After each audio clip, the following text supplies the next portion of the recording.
Mapapaawit ang kahit na sino sa himig ng pag-ibig, gaya ng isang bride na sariling tinig ang handog sa dream wedding nila ng kanyang irog. Pusuan na yan sa report ni Ian Cruz.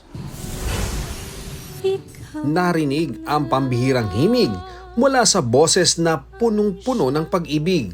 Pangarap ko ang ibigin ka. Mga luha ng pagkagalak at pasasalamat ang bumalot sa sagradong kasal ng bride na si Cyril sa groom na si Eric. Ikaw na lang ang siyang kulang sa buhay kong ito. Ang kanilang pagmamahalan, umigting nang muli silang pagtagpuin ng tadhana matapos magkalayo ng landas. Pinangarap ko kasi siya talagang ibigan. Crush ko kasi siya. Wedding singer ako and music teacher. So, non-negotiable ko kapag ako ikakasal sa tamang tao, gusto ko, kakantaan ko siya.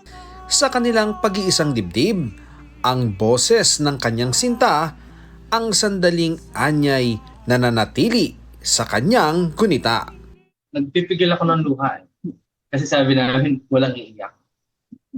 Tapos wala, naiyak talaga ako. Ang kanilang pangako sa isa't isa.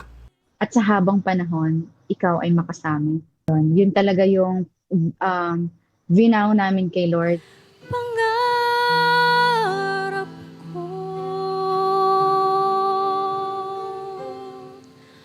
ang ibigin ka.